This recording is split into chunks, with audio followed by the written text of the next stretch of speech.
Merci pour la soirée, merci d'être venu pour cette soirée de rencontre publique autour de l'ABECO, qui est une soirée de restitution d'un programme européen. Donc l'ABECO, c'est un laboratoire coopératif autour des pratiques artistiques durables, écrit et porté par Constance Meffre de DDA Contemporary Art, en collaboration avec Sandrine Bouquet de Au Gabinet de Madame Tao. C'est donc un programme qui s'est déroulé en 2 fois une semaine à Lisbonne en février et une semaine à Marseille en ce moment même. L'idée en fait c'était de travailler autour du thème de l'écologie et autour des différentes pratiques en fait qui s'en rapprochent. La complexité pour ce programme, c'était d'embrasser la thématique de l'écologie, puisque l'écologie est un mot très vaste qui englobe plein de notions et qu'on peut attraper en fait à plein d'endroits. Et donc du coup, qui est aussi un peu surusé de nos jours, puisqu'il fait appel à plein de notions. Et donc du coup, la première entrée, ça a été de se dire à partir de quoi on construit le programme. Donc il y a la pensée en fait de Félix Guattari qui a constitué le socle de ce programme. Donc Félix Guattari, c'est un psychanalyste et un philosophe qui a construit en fait une approche dans les années 80, qui a publié un livre en 89 qui s'appelle Les 3 écologies et qui en fait a déterminé, on va dire, 3 conduits dans l'écologie. Un conduit environnemental en lien avec la nature, un conduit social qui est plus en lien avec les interactions, on va dire, humaines et son environnement, et un conduit mental qui se rapproche plus autour de l'étude de la psyché et la modification de la psyché en fonction des éléments qu'on lui apporte. Je vais vous citer, c'est la citation en fait qui est un peu le chapeau finalement de ce workshop. Donc cette citation dit « L'écologie environnementale ne peut se découpler de 2 autres écologies, sociale et mentale. Ces triples défis permettent à la fois de jouer sur une dimension individuelle et psychique, retrouver une hygiène mentale pour se construire de façon autonome, une dimension sociale et collective fondée sur l'interaction sociale, et le partage, et in fine sur une dimension environnementale dans la création d'une vision holistique et interactive de notre rapport au vivant et à la nature. » À partir de ce socle, on va dire, théorique, le travail de Constance et de Sandrine, ça a été de dire sur ce workshop finalement quelle forme on choisit. La plus simple et la plus intuitive, ça a été celle de l'informel, pour favoriser les ponts et les interactions entre ces 3 conduits, qui sont évidemment pas des conduits parallèles, mais qui favorisent en fait la porosité et qui communiquent entre eux. Et Sandrine et Constance, lors d'un débriefing tout à l'heure sur la pré-fin du programme, nous confiaient que finalement elles avaient réfléchi de manière très intuitive et qu'elles étaient allées naturellement vers la question de la biomatière, aller chercher les ressources à proximité, favoriser la représentation du geste, les pratiques, et aussi donner la place aux lieux à résonance sociale, ce qui pour nous ferait appel à des lieux qui sont ancrés aussi sur des quartiers ou des territoires fragiles. L'idée du workshop, c'était pas de former en fait des artistes écologues, c'était pas de certifier une formation, une sensibilisation écologique, mais c'était plutôt de réveiller et de révéler la multiplicité des démarches qui sillonnent en fait à travers ces 3 écologies. Et ce qui s'est produit et ce qui du coup nous a aussi conforté, c'est qu'en fait elles allaient produire du mouvement et de la connexion entre eux. Et ça s'est avéré réellement finalement ce qui a été prédominant en fait au cours de ces 2 semaines. Donc on a accueilli et en fait on a accepté de participer à ce workshop, je vais les citer. Laurent Hessler, artiste plasticien céramiste qui vit à Marseille. Mélanie Métier qui est artiste sonore et architecte de formation, qui est également à Marseille.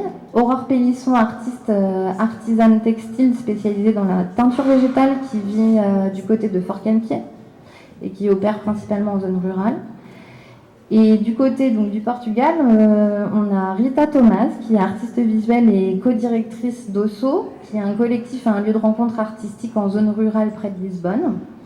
Nina Fraser, qui est artiste multidisciplinaire et coordinatrice du programme à Largo Residencia, qui est un lieu d'occupation temporaire avec des actions essentiellement tournées vers les réfugiés. André Almeida et Souza, artiste plasticien et co-directeur de l'école d'art à base, implantée au sein d'un collège en zone qu'on pourrait qualifier ici quartier prioritaire de la ville. Donc merci à eux de leur participation, d'avoir pris le temps de nous présenter leurs pratiques et aussi d'avoir joué le jeu de l'échange autour de questions et d'avoir aussi accepté l'intensité du programme. Donc on a tous ensemble, pendant ces 2 semaines, découvert de nombreux lieux, d'autres démarches, parmi lesquelles je citerai, mais pas tous. On a eu Tinctorium Studio, qui était aussi une autre personne qui pratiquait la teinture végétale près de Lisbonne, le musée d'Assarca, qui en fait a tout un volet en fait, autour de la botanique, les ateliers Luma, qu'on a eu la chance de visiter cette semaine, le mas de Baudran aussi, qui est un mas qui est situé en fait, dans la Camargue, au nord de la Camargue, et qui favorise cet écosystème écologique. Et on pourrait dire, et encore, et encore, et encore, parce que le but de cette soirée, c'est de vous présenter le programme et les artistes, mais on ne pourra pas tout vous dire, parce que en fait, ça a été d'une telle intensité et de nombreuses interactions qu'on ne pourra pas reconstituer en fait toutes nos pensées, la restitution aussi sensible de ces 2 semaines passées. Donc il y aura une édition qui va voir le jour d'ici quelques semaines et sur laquelle on va se concentrer pour compiler à la fois nos apports un peu théoriques, pratiques et sensibles. Mais pour poursuivre en fait cette forme justement informelle qui a été vraiment autour des rencontres, de l'échange et donc des participations diverses, on a décidé de prolonger en fait ce programme par l'invitation d'autres collectifs, d'autres structures qui pourront encore nous apporter des informations sur cette approche de l'écologie et des pratiques artistiques. Donc on a le plaisir d'accueillir Axel Gissereau des ateliers Luma, spécialisé en teinture végétale, ici même présente. Donc Yann Berger et Édouard Granero du collectif Polymère, installé à Marseille et par ailleurs et qui expose 3 pièces au sein de l'exposition âme verte à la Friche Label de Mai. Et Marine Coutelas, qui est en visio depuis la Polynésie, qui a une pièce au sein de l'exposition même donc, des bordures de la mythologie à Jeanne d'Arrée, et qui donc, du coup nous présentera aussi son travail et sa démarche aujourd'hui en Polynésie en fin de rencontre. Voilà, je vous passe la parole. Axel. Merci. Bonsoir. Merci beaucoup Constance pour l'invitation. Voilà, je vous ai préparé une petite présentation. Vous inquiétez pas, il y a beaucoup de slides, mais ça va aller vite. En fait, du coup, moi, je suis Axel, je suis designer textile et j'ai fondé le laboratoire textile de l'atelier Luma. Je ne sais pas si vous connaissez Luma Arles, c'est un centre d'art contemporain qui a ouvert ses portes à Arles en 2021. Et qui est situé sur le parc des ateliers, donc les anciens ateliers de la SNCF. L'atelier Luma est un programme, on va dire, un des programmes de Luma Arles, qui est un laboratoire de recherche en design. Et donc, qui est là, c'est ce bâtiment qui se trouve en haut, qui s'appelle le magasin électrique, qui se visite d'ailleurs. Si vous avez l'occasion de venir à Arles, vous pouvez réserver des visites. Et donc, voilà, nous, on est on se dit un laboratoire de recherche en biodesign où en fait à la fois on travaille avec des ressources biorégionales pour développer des projets de design au travers aussi de pratiques plus scientifiques ou artistiques. Donc en fait nous dans notre équipe, l'atelier a débuté son activité en 2016 et en fait on est une équipe pluridisciplinaire à la fois de designers, donc il y a des designers produits, des designers textiles, il y a aussi des architectes et puis après autour gravitent également pas mal de profils scientifiques, des ingénieurs, des chargés de recherche, il y a aussi un aquaculteur, voilà, il y a différents profils et puis après autour de ça on a tout un réseau en fait de partenaires scientifiques ou industriels pour développer nos projets. Et du coup, en fait, l'idée, le concept vraiment de l'atelier, c'est de voir comment est-ce qu'on peut développer et produire des projets qui revalorisent des ressources naturelles de différents territoires pour être implémentés dans ces territoires mêmes.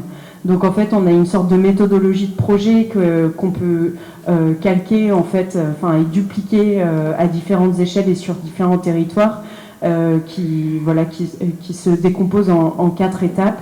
Il y a toujours une phase d'investigation, une phase après de design et de conception, une phase vraiment d'implémentation des projets et une phase de transmission. Je vous montre quelques photos de l'atelier et après je vous ai préparé, je vais passer en revue 3 projets différents qui sont plutôt des projets textiles.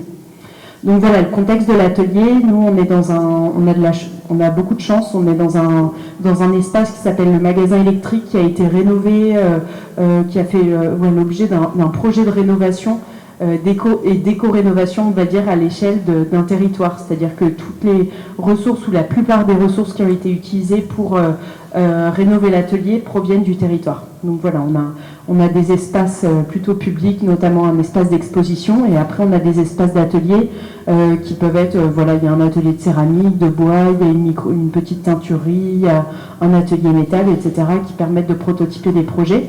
Et puis après, on a notamment des laboratoires plus scientifiques comme ce laboratoire de biologie qui travaille plutôt avec le vivant, donc plus avec des algues, du mycélium. Là, c'est quelques photos du département textile où on a quelques machines de prototypage et notamment un petit espace de teinture qui permet à la fois d'échantillonner et aussi de faire de la production en petite série en colorants végétaux. On a aussi une partie de laboratoire un peu plus vivant, comme j'aime l'appeler, qui est un jardin, et c'est un jardin de plantes tinctoriales et de plantes à fonction qui nous permettent d'alimenter nos projets de recherche, de venir cueillir des fleurs, de venir extraire des fibres, etc. pour développer différents projets. Donc voilà, ça c'est quelques photos du jardin. Donc il y a une centaine d'espèces qui sont tinctoriales ou fibreuses. Voilà, on a aussi un laboratoire de test qui nous permet aussi de mettre à l'épreuve les matériaux qu'on développe et de pouvoir, de pouvoir les modifier en temps réel. Par exemple, voilà, il y a une machine de vieillissement aux UV, une machine aussi qui permet de tester la résistance à l'abrasion des textiles. Il y a un petit robot aussi qui permet de faire un petit bras robotisé qui permet plus de développer des techniques plus robotiques d'impression ou d'aiguittage. Donc en fait, juste là, moi j'ai sélectionné 3 projets textiles qu'on a développés à différentes échelles. Il y a un projet vraiment plus artistique. Je ne sais pas si vous l'avez vu finalement au Drum Café, la tapisserie, vous n'y êtes pas allé. Donc bon, ça vous allez la voir. Il y a un projet qu'on a fait plus, qui est un projet, on va dire, à l'échelle de prototype de tissu d'ameublement. Il y a un projet vraiment de développement de tissu en série. Mais globalement, sinon, l'atelier développe en ce moment plus des projets à l'échelle d'architecture. Donc souvent, en fait, on nous appelle et en fait, on vient faire du conseil matière ou du co-développement de matériaux qui soient structurels ou d'aménagement intérieur, etc. pour plus des grands espaces. Donc ça peut être des musées, des espaces qui seront ouverts au public, etc. Voilà. Donc là, par exemple, ce projet, on l'a développé, la tapisserie a été installée en 2021. C'est un projet qu'on a fait avec un artiste qui était en résidence à l'UMA. Et qui avait en tête de faire de transformer cette photo de champ de tournesol en tapisserie. Et donc il est venu vers nous parce que nous on travaillait beaucoup déjà les ressources naturelles à l'époque et donc on a proposé à la fois de développer le fil en laine mérinos d'Arles et de teindre uniquement en végétal. Donc voilà, il y a eu toute une première partie d'investigation, trouver la laine, aller la filer. On a participé et on a récupéré en fait des récoltes et des arrachages d'espèces exotiques envahissantes pour réaliser certaines couleurs. Après, on a teint aussi en plantes tinctoriales classiques.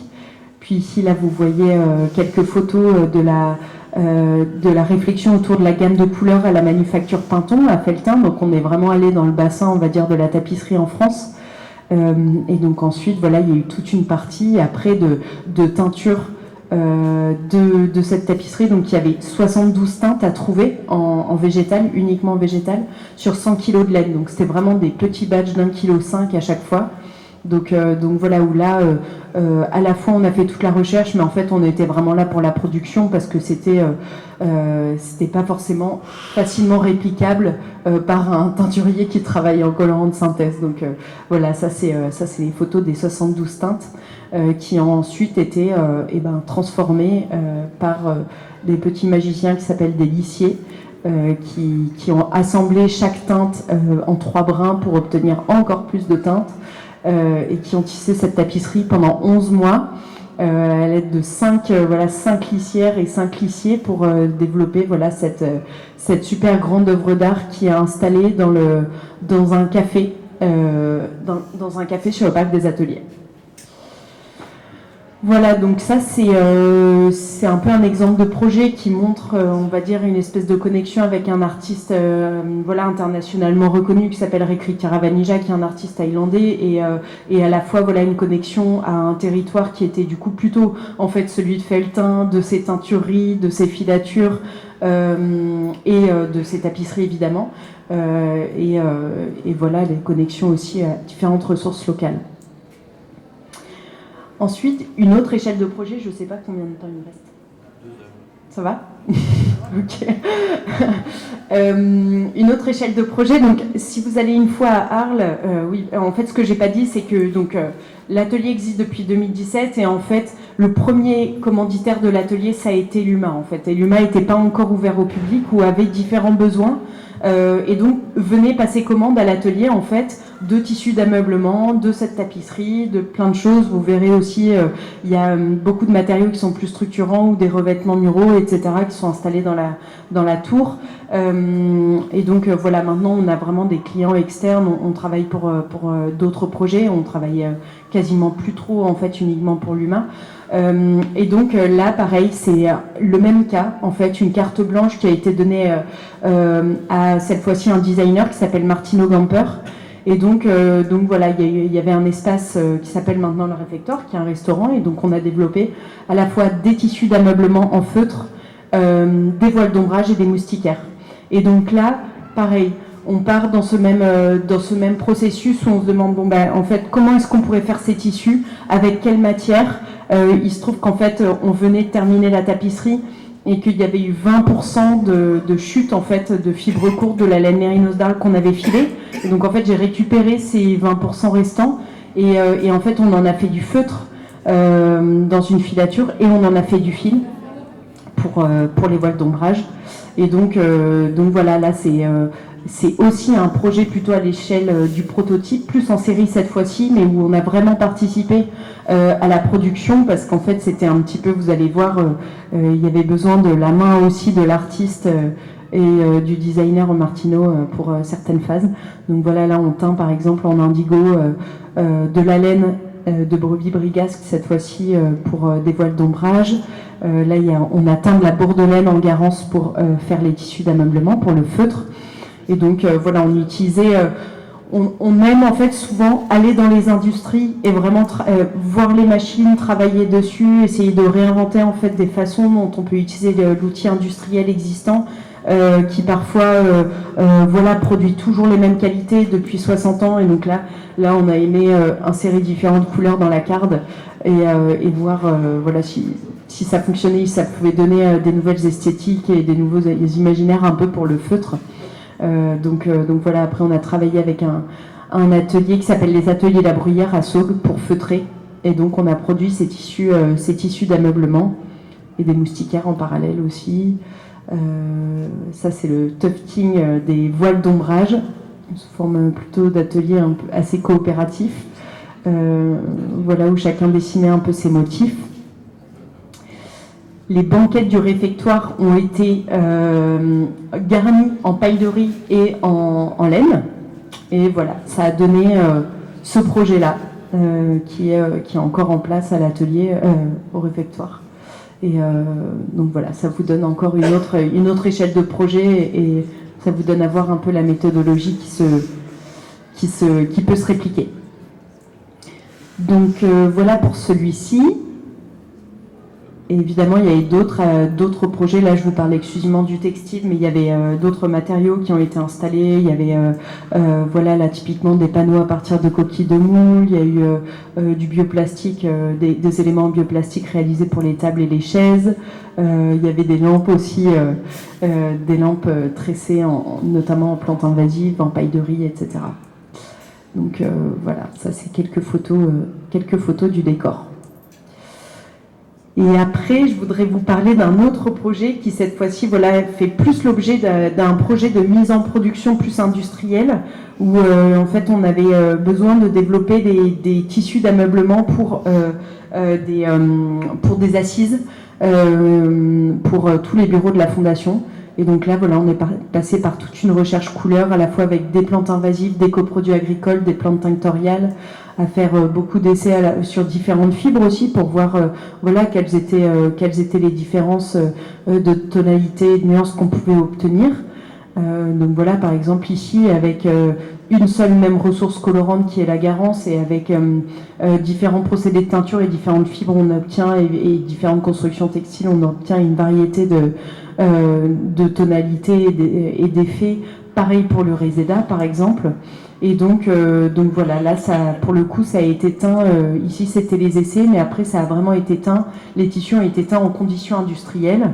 Et donc ça, c'était un peu un des premiers grands projets dans lequel vraiment la production était autoportante, et où on a travaillé avec des industriels pour que eux puissent vraiment faire la production eux-mêmes, apprendre à davantage travailler avec des colorants végétaux et ne pas en avoir peur.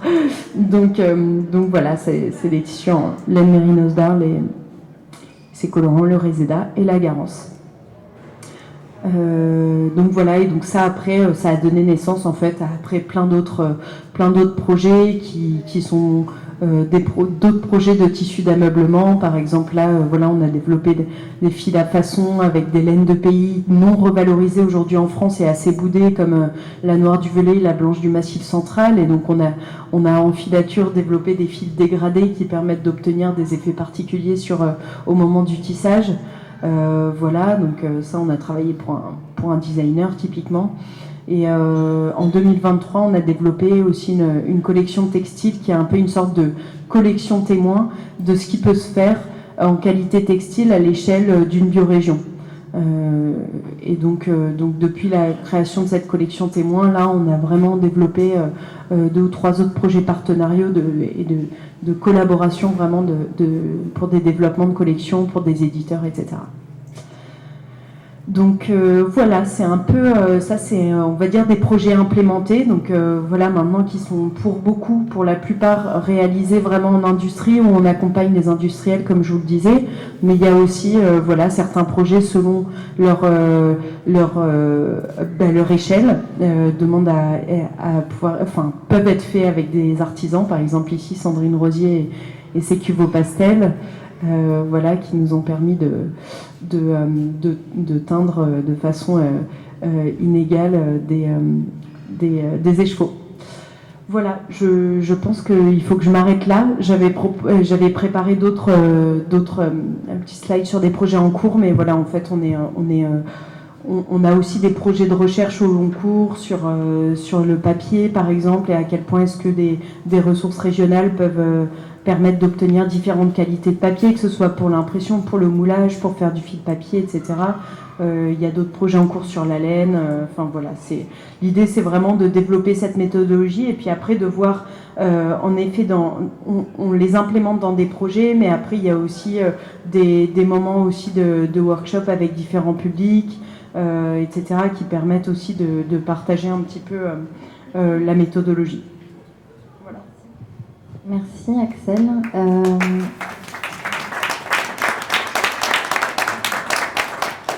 Sur la partie de la transmission et de l'ouverture au public, on en parlera à la fin. J'avais juste besoin d'une précision parce qu'à l'échelle de la Fondation Nouma, qui est quand même une institution assez importante, une structure assez importante, quand on parle de biorégion, en fait, on circonscrit le territoire à quel périmètre ? Alors ça c'est plutôt une bonne question. Nous, j'ai l'impression qu'on circonscrit jamais le territoire à l'échelle d'une frontière vraiment d'une région ou d'un département. C'est vrai que par exemple, nous, on considère la Camargue-Croix-Alpi comme une biorégion voilà, qui a ses ressources propres, tant au niveau des ressources naturelles qu'au niveau des ressources matérielles, humaines, etc. Après, par exemple, là, en ce moment, on a un projet en Champagne, et en fait, on considère... En fait, c'est difficile d'établir un cadre d'une biorégion, mais il y a quand même toute cette histoire vraiment de la localité, à quel point est-ce qu'on trouve ça pertinent ou pas d'aller au-delà de 200 km ou de 250, etc. Donc voilà, par exemple en Champagne, au final, pour ce projet, on considère la biorégion jusqu'aux Vosges, donc c'est plutôt la région Grand Est qui n'est pas, voilà, qui suit pas forcément les frontières, mais voilà, en fait, c'est toujours un peu à l'appréciation. Et on fait au mieux pour que ce soit le plus logique et le moins impactant, notamment au niveau du transport, de l'impact, etc. Mais voilà, il n'y a pas, pour nous, c'est quand même une frontière assez souple. Merci. Mais du coup, je passe la parole au collectif Polymère. Voilà, si vous voulez prendre le temps de nous expliquer pareil vos origines, le déclencheur, qu'est-ce qui a fait que vous vous êtes créé, quelle est votre démarche et avec quels artistes vous travaillez. Donc bonsoir. Donc on s'appelle Polymère, on a cofondé une association en 2021 et donc nous c'est un peu plus modeste parce que c'est plus de l'ordre du bricolage. Mais donc on produit des œuvres d'art à partir de déchets qui sont récoltés sur le littoral ou en mer. Et donc on vous a amené un petit exemple ici, qui est un prototype d'amphore qui a été créé par James Shaw, un artiste londonien, à partir de déchets qu'on a trouvé sur la plage, qu'il a broyé et fondu dans un espèce de tube qu'il avait lui-même créé, et qu'il a moulé à la main. Et voilà, ça résume assez bien notre démarche, c'est-à-dire trouver des déchets et les transformer pour en extraire des formes qui soient nouvelles, et en même temps pour raconter une histoire et tenter de faire un peu de sensibilisation. Tu veux rajouter un mot sur l'élément déclencheur, peut-être? Donc je suis Yann Bergère, merci pour l'invitation au passage.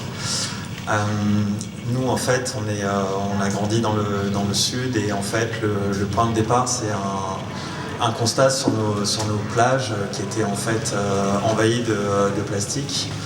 Et en fait on s'est dit c'est quand même fou, il y a toute cette matière disponible, on peut rien en faire parce qu'il faut savoir que les plastiques du coup qu'on collecte en bord de mer sur les littoraux, on peut rien en faire en fait. Et on a décidé en fait de mêler cette initiative à l'art pour sensibiliser d'une autre manière. Et notre mission première en fait c'est de passer ces déchets en plastique sur les plages pour les revaloriser ensuite en œuvres d'art en collaborant avec différents artistes. En fait on a commencé par les plastiques, et plus on creuse et plus on se rend compte qu'il y a d'autres types de pollution, et en fait ça nous a emmené à explorer d'autres matériaux. Donc à ce jour en fait nous on travaille principalement, on collecte des filets de pêche, des filets fantômes, on collecte des plastiques classiques, on a travaillé aussi avec des gilets de sauvetage qui malheureusement étaient périmés parce que c'est une date de péremption. Et en fait dans les prochaines slides, ce qu'on va vous montrer en fait, c'est différentes collaborations qu'on a fait avec différents artistes. Il faut savoir que chaque artiste a son style en fait d'art proprement défini, mais pour chacun en fait, ça a été à chaque fois une première de travailler avec certains matériaux. Donc par exemple Wendy Andreu, elle est talentueuse, elle fait beaucoup de tapisserie, de maquetterie, et il se trouve qu'elle avait jamais.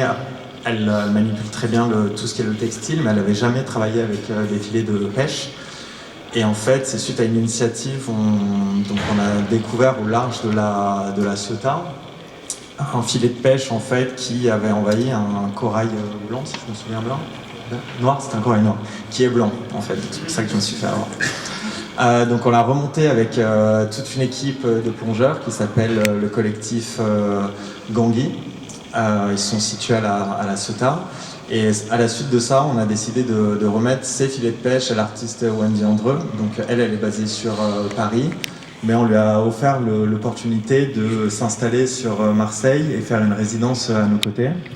Et en fait, ce qui est assez intéressant, c'est que à chaque fois, pour l'ensemble des artistes avec qui on travaille, c'est vraiment un travail main dans la main et collaboratif avec nous.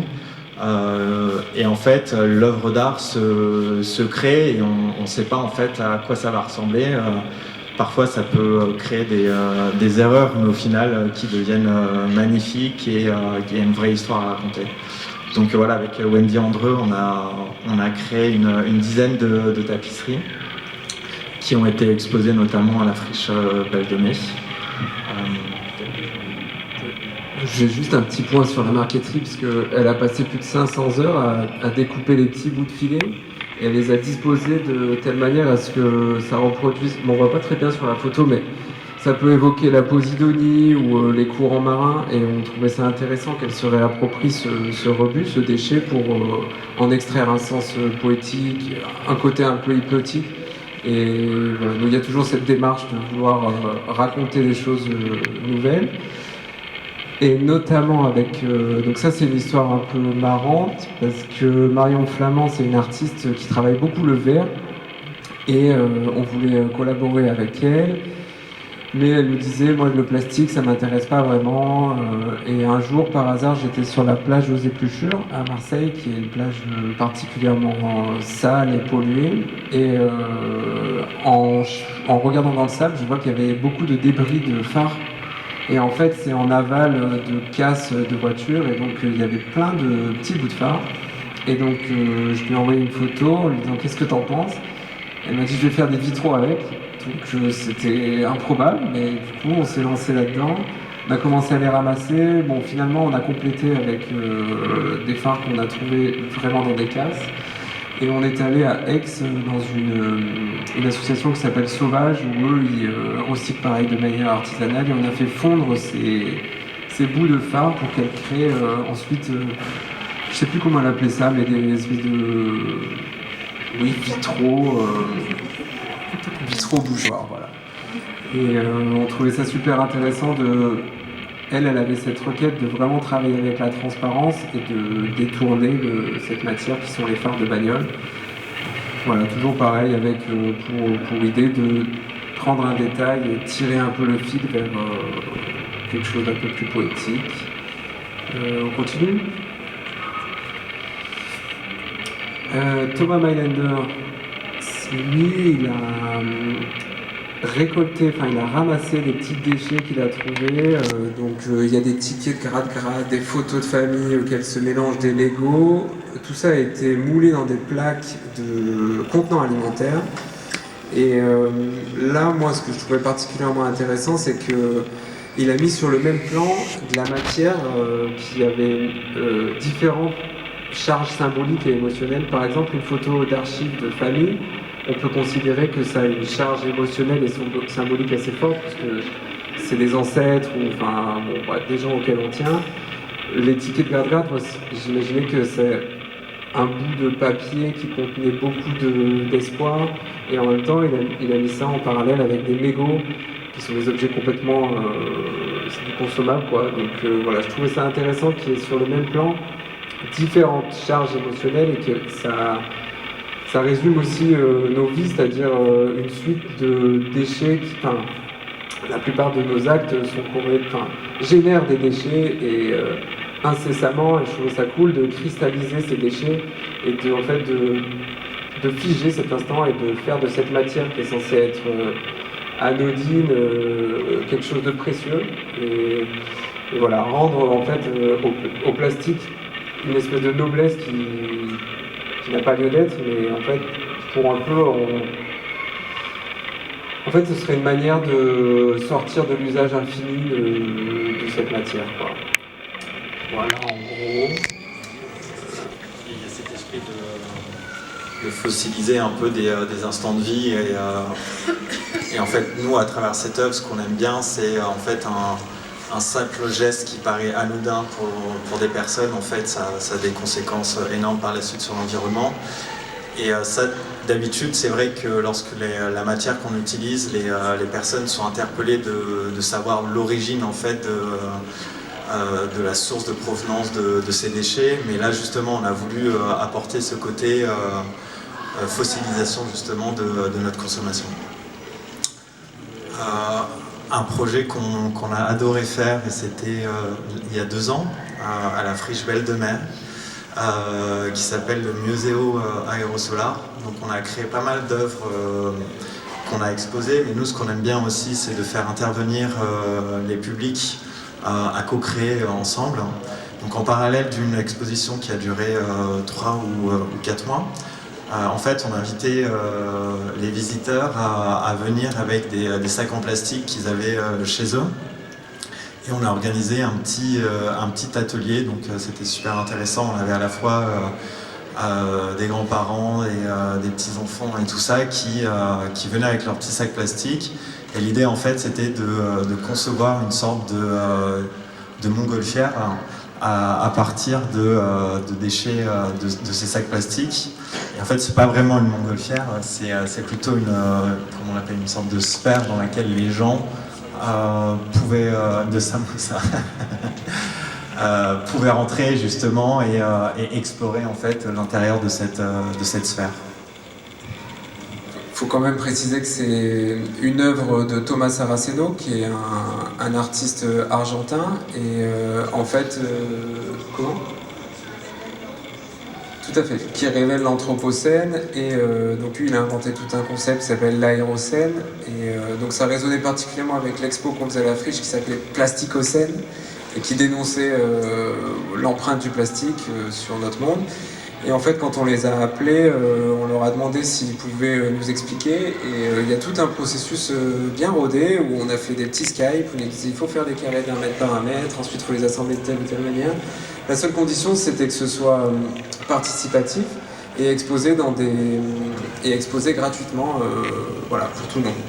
Et ça a vraiment bien pris. Enfin, il y a vraiment des enfants qui sont revenus plusieurs fois faire leur carré, plein de dessins, et qui ensuite, donc on a pu le gonfler que 2 fois malheureusement, parce que c'est quand même assez volumineux. En tout, ça faisait, il me semble, 10 mètres de diamètre le samosa, donc c'était tout qu'on pouvait rentrer dedans, etc. Mais c'était une belle expérience parce que quand les enfants sont venus et qu'ils ont vu leur carré gonflé en gigantesque, ils ont pu rentrer dans ce qu'on appelle la montgolfière, il y avait une espèce de magie qui était... Enfin, qui nous a beaucoup émus parce qu'on était passé d'un sac poubelle à une montgolfière, quoi. Et donc avec peu de matière, il y avait pareil une haute charge symbolique. Voilà. Et dernier point, il y a beaucoup de sacs plastiques qui se ressemblent, parce qu'on a récupéré beaucoup de sacs de l'association Un déchet par jour, qui nettoie le littoral aussi. Voilà.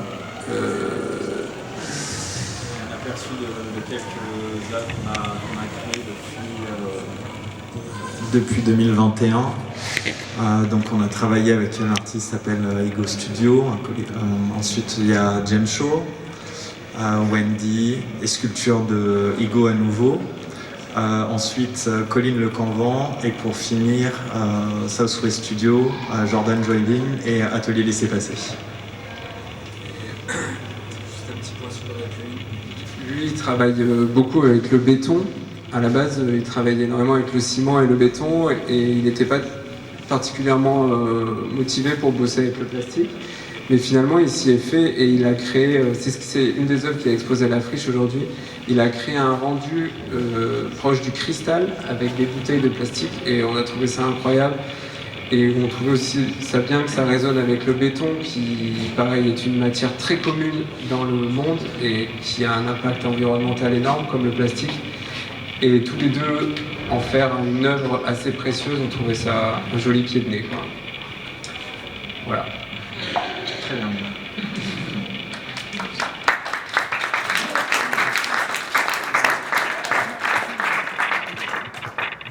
Merci. Je vais passer le relais à Marine Coutelas. Marine, est-ce que tu nous entends? Est-ce qu'on a besoin d'un petit appui technique Oui. Ouais, Vous m'entendez? c'est bon, Marine.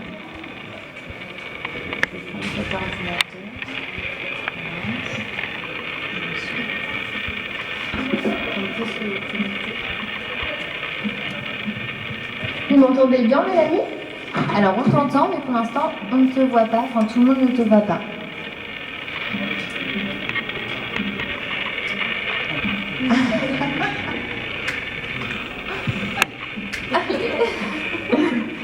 Moi je vous vois et je vous entends. Tu nous vois.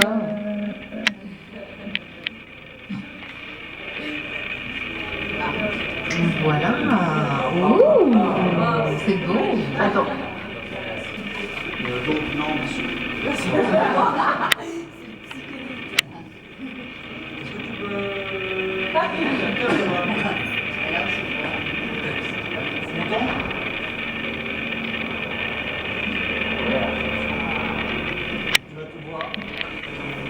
Oui.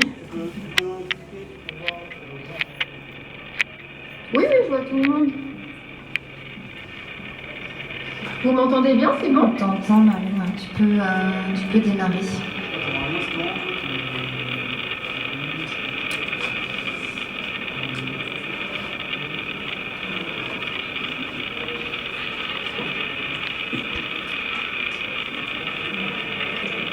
C'est tout bon.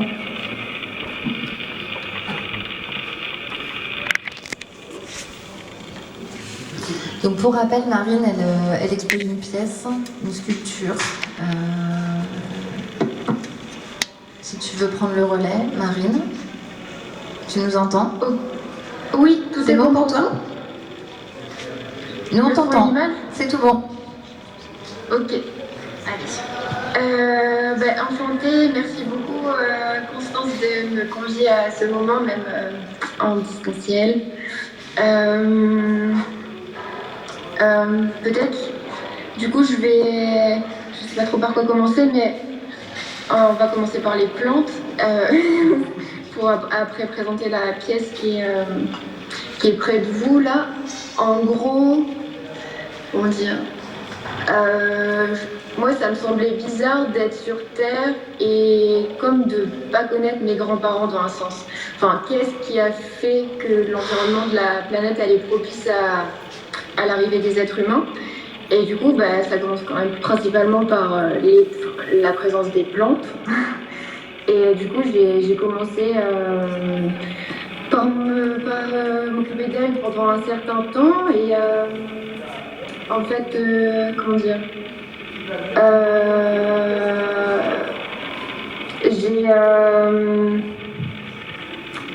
je m'inspire en même temps du contexte scientifique et des méthodes employées en sciences pour des semblants de classification, des méthodes d'observation, mais quand même avec beaucoup de liberté. Par exemple, j'ai développé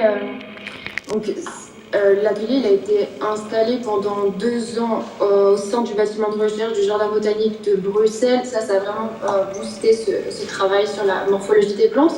J'ai développé un herbier en mouvement dans lequel j'ai privilégié la capture des espèces à échelle humaine ou qui dépassent l'être humain. Parce que j'aime bien, je sais qu'on peut changer de taille, se projeter dans des échelles, dans d'autres échelles, mais majoritairement j'aime bien me dire que genre tout notre corps c'est des yeux, essayer de penser, de voir de tout notre corps, privilégier cette approche de tout notre corps, et aussi pour nous recentrer autant que possible dans l'ampleur qui est le végétal en réalité. Et du coup, cette tactique, quand je pratique ça, l'idée c'était de capturer du coup les plantes en nature, en mouvement, sans aucune modification. Et évidemment, moi, ça me demandait du coup de rentrer dans le geste des plantes. Évidemment, il y a toujours des accidents qui se passent. Et dans ces moments-là, du coup, c'était d'arriver à remimer.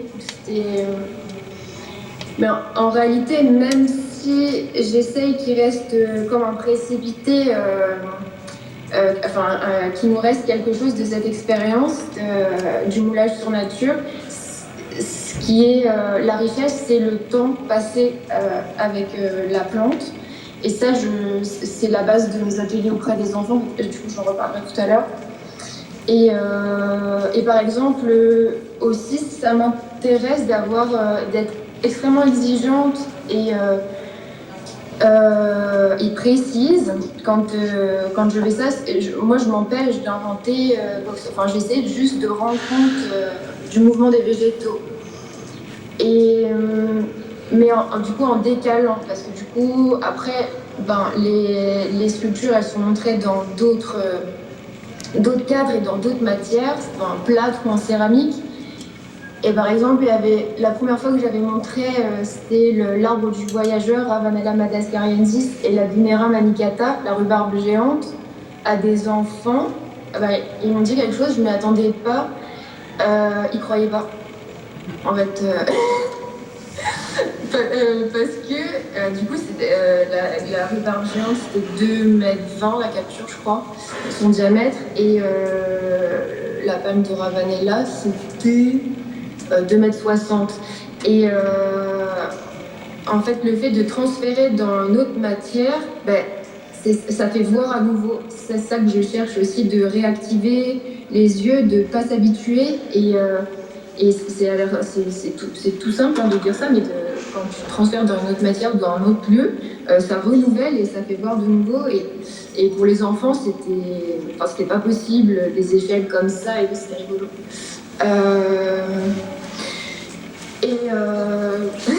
Vous m'entendez toujours? Oui, toujours. J'ai l'impression d'être toute seule, mais il n'y a pas de bruit. Non, nous sommes tous là, nous t'écoutons.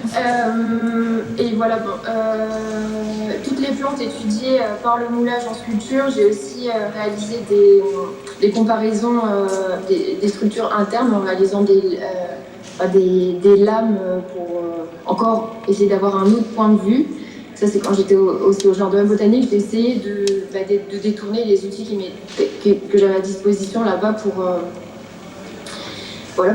chercher de nouveaux angles d'approche. Et ce qui est très intéressant dans les collaborations avec les scientifiques, c'est que c'est comme si on a le même sujet d'étude, mais avec un spectre différent.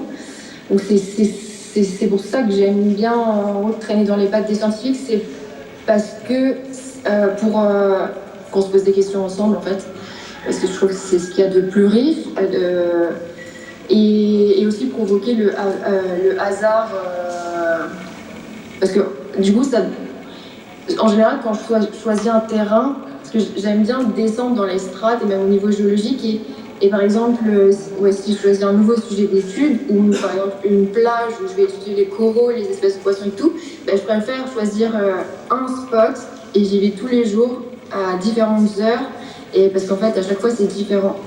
Et du coup c'était pareil au jardin botanique, j'étais vraiment un jour et demi dans le jardin, dans les serres.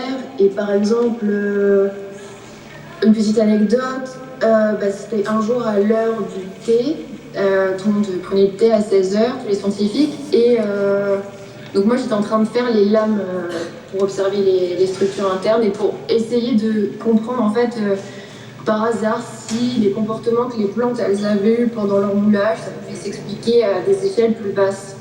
Parce que par exemple l'histoire de la rhubarbe géante, quand je l'ai capturée, en fait elle était tellement grande que j'avais dû la prélever et la ramener dans l'atelier.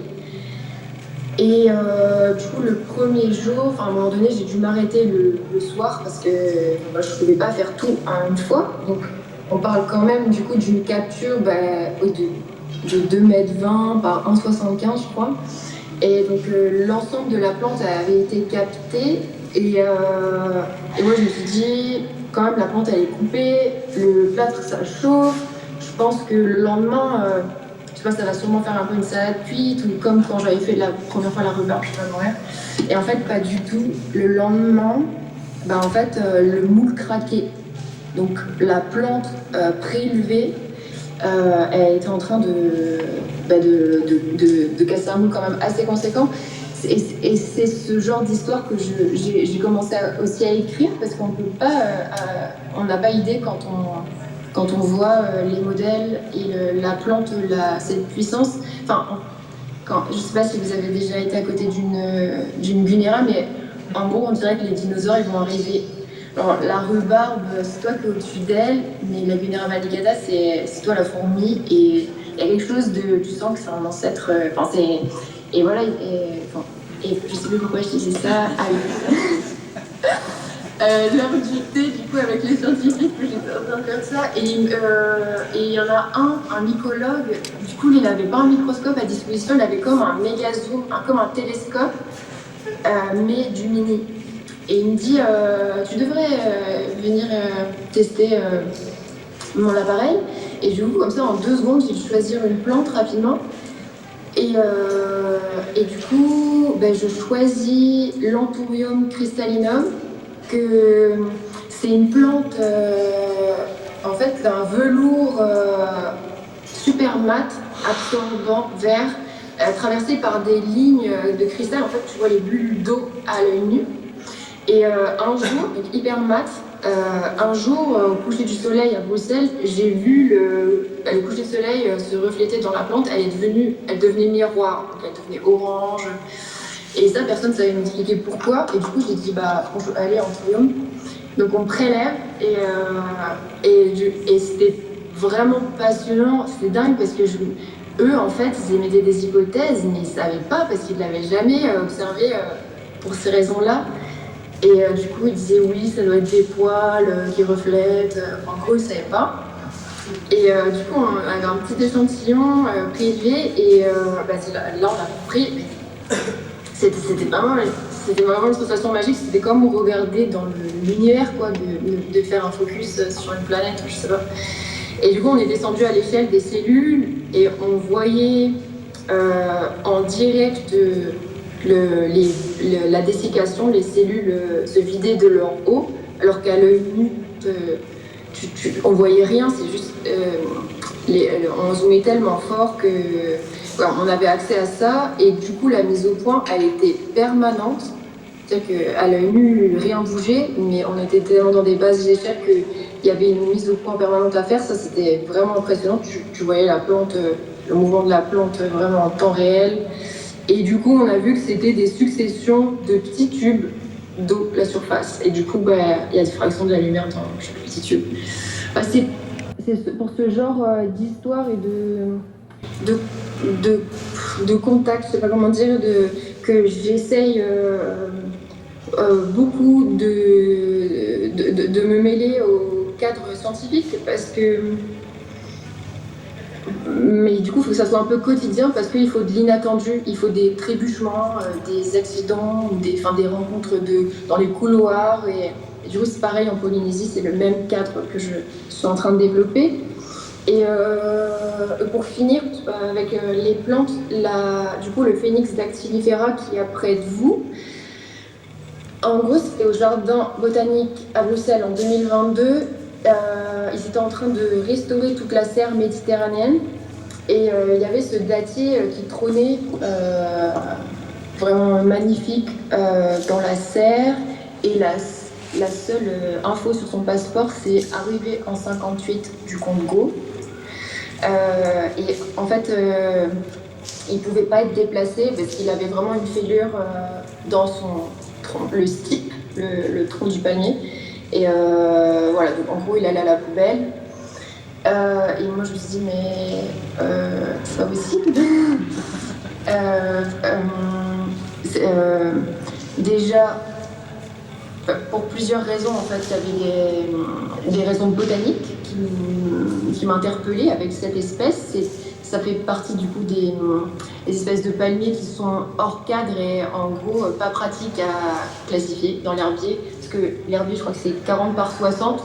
Du coup, si vous allez au muséum voir les herbiers qui concernent les palmiers, ils sont toujours pliés en 50. Et en fait, c'est comme s'ils donnaient de l'importance à la génétique et pas à la morphologie. Et moi, en fait, c'est ça que j'aime bien rendre compte, c'est que je me dis, avant que les choses elles soient nommées, qu'on connaisse leur composition, en vrai, la rencontre, elle est déjà physique et sensible. Et du coup, je trouve que c'est très important de rendre compte de ça, en fait. Et c'est pour ça, avec une précision autant que possible dans les formes, dans leur grandeur et tout ça. Et voilà, c'est niveau botanique. Et puis le fait que, en fait, il y avait des raisons historiques. Du coup, cet individu particulièrement, il avait... en fait, on voit l'histoire de son voyage dans la morphologie de son stipe. Parce que c'est pas comme les arbres, c'est pas la croissance circulaire interne, c'est du coup en extérieur visible. Et c'était quand même flagrant. On pouvait déterminer son développement en Afrique. En réalité, c'est forcément en Afrique du Nord. C'est une erreur, le Congo. C'est juste sur une simplification parce qu'il y a l'exposition universelle et la colonisation en 58. Mais du coup, on peut vraiment lire d'une seule traite sur son stipe le développement en nature assez, du coup, lent. Les palmes, on voit que les départs sont épais parce que c'était aride et venteux. Et l'arrivée en Europe en 58, quasiment moitié de la circonférence, une diminution. Et c'est là que ça a craqué, c'est là sa faiblesse. Et donc après un bug de croissance et ensuite une croissance hyper régulière et dans l'environnement domestique des cerfs. Et voilà. Et du coup, moi j'ai capturé, j'ai voulu comme le mettre en mémoire, enfin garder une empreinte de l'histoire de cet arbre. Donc j'ai moulé son stipe et la palme, vous l'avez dans la salle d'expo.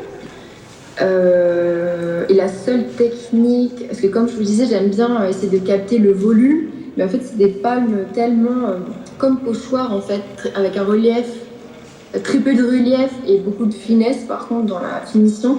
Du coup, la seule technique que j'ai trouvée, c'est de le faire apparaître comme un pochoir dans la céramique. Et vous m'entendez toujours? Oui, on t'entend. Et pour finir, en gros, j'écoute toujours mon intuition, j'ai pas le choix. Et il y a 3 ans, de manière assez, très très forte, je pouvais que être dans l'eau ou sur l'eau. Et aussi, j'avais fait du coup, j'ai commencé la plongée, l'apprentissage de la voile, et j'avais fait un rêve aussi que j'arrivais pas à oublier, c'est que j'avais rencontré les baleines. J'avais rencontré une baleine en rêve et du coup j'avais un bug depuis ce temps-là. J'étais vraiment bloquée avec ça et du coup je me suis dit, à un moment donné j'ai dû m'en occuper de ce rêve et du coup je me suis dit je vais aller dans les terres les plus éloignées de toutes les autres où le terrain, même si sur les îles de Polynésie les terres c'est super puissant et genre toutes les plantes que j'étudiais dans l'espace domestique des cerfs, maintenant je les vois dans la rue. Donc, ça c'était aussi mon rêve de voir les développements naturels des choses.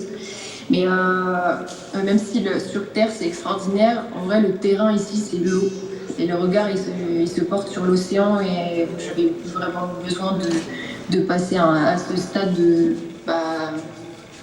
connaître un minimum notre océan et du coup d'avoir un rapport quotidien avec lui. Et ça m'a tiré aussi la diversité qu'il y avait encore dans ces eaux, toutes échelles confondues et du coup même aussi des grands cétacés. Et c'est un endroit ici où on peut aller à leur rencontre dans l'eau. C'est-à-dire qu'il n'y a rien entre eux et nous. Et ça c'est particulier quand même. Et donc je continue ici l'immersion avec les scientifiques. Pour moi, pour avoir accès à des études assez rapides et en gros c'est pour connaître aussi le terrain plus rapidement parce que du coup quand je vais vers eux j'ai accès à leurs études spécifiques et en même temps c'est ma matière et je vois aussi comment je peux décaler les choses. Et surtout, c'est aussi ma base du programme pédagogique que je rebalance, que je développe en parallèle toujours à mon atelier, ma pratique perso. Marine, je te propose qu'on poursuive parce qu'il y avait quelques questions qu'on voulait poser poursuivre l'échange, mais aussi pour le clôturer. Je te propose qu'on enchaîne directement avec toi aussi pour la question du format visio. Ce qui est intéressant, c'est qu'on prend conscience, on comprend que tu cherches à rendre perceptibles des échelles qui dépassent l'humain, aussi grand que petit, et que ces choses-là te fascinent. J'ai envie de te poser la question justement sur le moteur finalement de cette capture, de cette fascination en fait à rendre tangible quelque chose qui ne nous serait pas accessible. Et donc du coup dans cette volonté d'aller chercher les mémoires, c'est la question de l'héritage, et dans l'héritage du coup la question de la transmission. Et donc du coup est-ce que tu peux nous expliquer comment tu partages et comment tu transmets ta connaissance et ta pratique auprès des publics, puisque c'est une question évidemment qui nous a tous concernés dans le workshop et qui concerne évidemment tous les artistes et, et aussi les opérateurs de ce programme.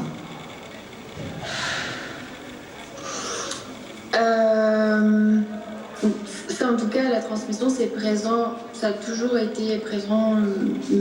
Dès ma sortie de l'école, j'ai vraiment toujours développé de pair le travail d'atelier et de rebalancer toutes les techniques que j'emprunte moi pour observer le vivant chez les enfants. Parce qu'en gros, je me dis, si ça me procure, comment dire, pas que ça m'aide à vivre, mais quand même il y a beaucoup d'émerveillement et une curiosité qui est sans cesse très très stimulée. Et donc j'aime beaucoup vivre comme ça, et je me dis si ça le fait à moi, ça va peut-être le faire à d'autres. Du coup c'est pour ça que j'aime bien partager les techniques d'observation qui peuvent être autant par la pratique sur nature, la capture. Du coup, quand je suis en métropole, c'est beaucoup lié à la sculpture. Mais par exemple, dans la salle, il y a toujours un microscope. J'essaie toujours de développer un autre regard. Et pour moi, c'est toujours dans le champ de l'art, parce qu'en fait, on fait ce qu'on veut. On ne nous demande jamais, on peut mêler tous les domaines. Personne ne va nous demander ce qu'on est en train de faire. Et du coup, c'est assez confortable. Et j'aime bien, et en plus c'est un domaine qui prend en compte l'expression de chacun, et ça c'est très important d'essayer d'aller chercher que les personnes, les enfants s'ouvrent sur ce qui est spécifique en fait, et c'est pas si souvent que ça dans les parcours scolaires que tu aies du temps pour t'exprimer en fait, tout simplement. Et j'ai longtemps travaillé avec la terre, l'argile. C'est un outil assez fascinant parce que je vois que ça marche à chaque fois. Mais pareil, en fait, je crois que c'est le rapport aux mains. C'est comme le plâtre. Ça les dépasse, les gens, et je vois dans les émotions, en fait, c'est qu'après ils arrêtent de penser et juste ils sont heureux à se reconnecter. Comme si les mains, elles avaient des choses à nous dire. Il y a des choses qu'on peut apprendre que par les mains, du coup il faut les laisser parler. Et du coup j'adore mettre ces conditions en place pour que ça arrive aux gens, et c'est trop à voir. Je sais pas si c'est compréhensible. Oui, tout à fait. Merci pour le plaisir partagé. Mais du coup, je vais partager aussi la question auprès de nos autres interlocuteurs. Comment placez-vous justement la transmission au cœur de vos activités? Quelle fonction, et surtout, encore une fois, quelle motivation? Collectif Polymère, est-ce que vous voulez bien prendre la parole? Nous, je crois c'est assez instinctif. Comme on travaille avec des poubelles et des déchets, je pense que les gens, peut-être qui ne s'intéressent pas spécialement à l'art contemporain, quand ils arrivent et qu'ils voient une amphore et qu'ils disent « Ah, ça c'est fait avec des poubelles », tout de suite il y a une connexion qui est faite, et je pense que c'est plus facile pour nous après de parler de symbolique ou de ce qu'on met dans ces œuvres d'art, parce que tout le monde peut se projeter, et en même temps il y a ce côté... tout le monde ne peut pas le faire parce que ça reste compliqué, du savoir-faire, etc. Et je pense que ça, déjà, ça nous sert. Et je crois que ça nous tient à cœur aussi de connecter plein de gens. Et c'est via l'entraide, comme on vous disait tout à l'heure, on va travailler avec des militants qui ramassent les poubelles, mais aussi des artistes, mais aussi des scientifiques. Et je crois que c'est ça aussi qu'on aime et qui fait notre force en quelque sorte, c'est la synergie qu'on va créer. Et je sais pas qui garde quoi de ce qui se passe quand on est tous et tout ensemble, mais il y a quelque chose qui s'opère et pour moi c'est la force du projet et ce qui me fait vraiment plaisir, quoi. Je sais pas si tu veux rajouter quelque chose. Je pense que tu as très bien résumé, Laura.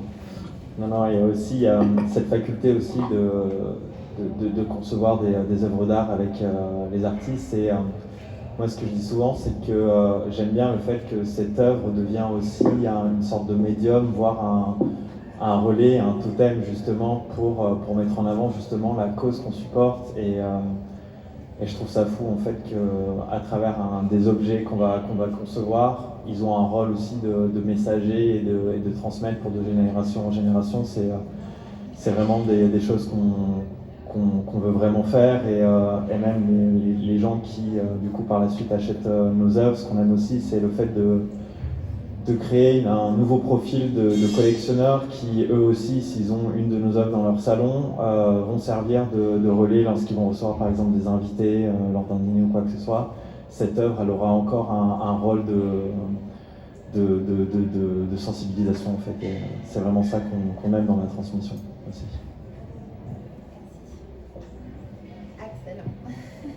Nous, je dirais que la transmission, elle se situe à différents endroits et à différentes échelles.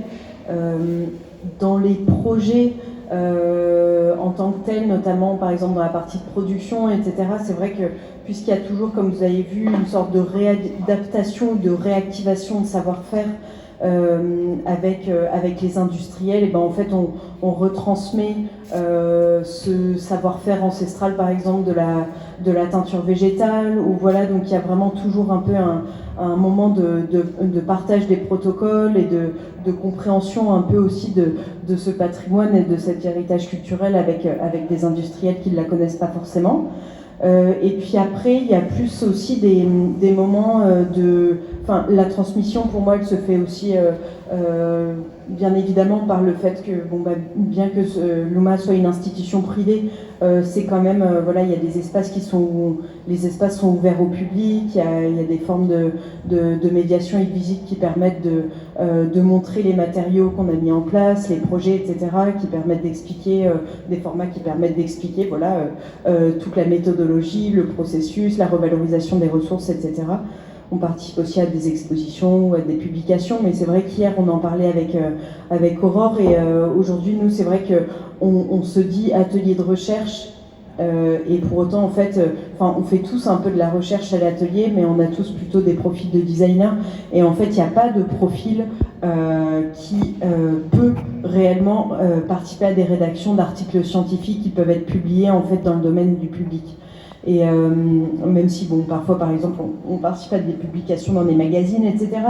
Mais pour moi, je pose vraiment, enfin, je trouve qu'il y a vraiment une différence entre ça et la participation à des articles, en fait, plus scientifiques, notamment sur la teinture végétale, etc. Et ça, c'est pour moi quelque chose qu'il faudrait qu'on travaille pour rendre ça, pour rendre nos recherches aussi, pour mettre nos recherches davantage, peut-être dans le commun. Et les rendre plus utilisables aussi par d'autres personnes, etc.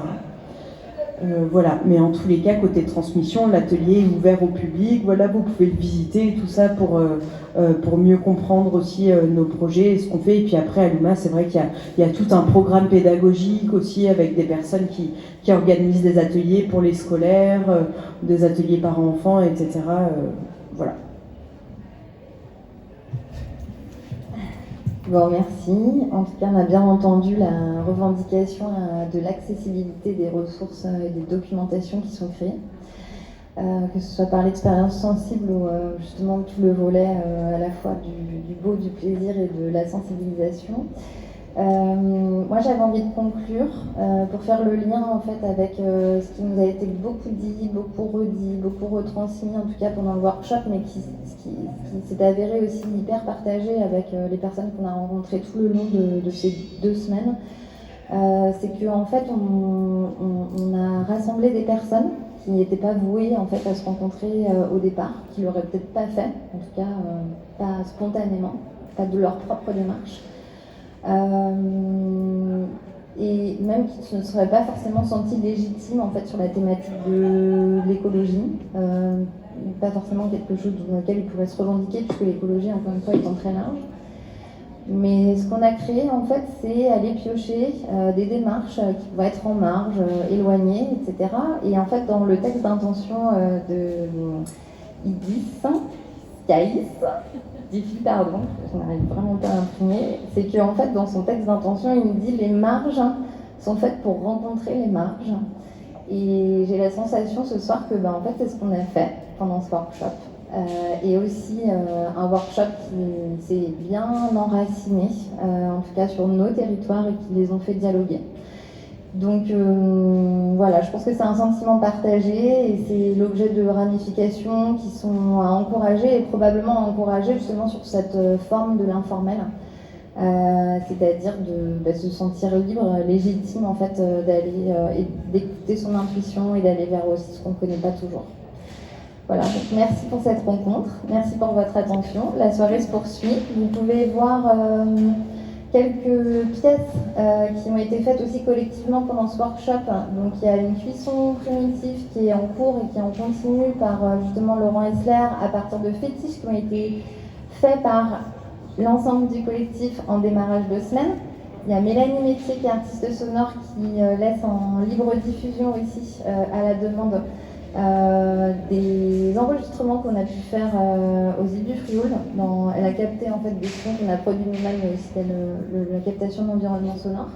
Et en fait, on a aussi cette scénographie et ces teintures, ces compositions en fait textiles qui sont faites par Aurore Pélisson. Donc, je vous invite à y porter une attention puisque ce soir elles disparaissent, mais elles seront encore à voir via la publication. Merci beaucoup. Merci Marc.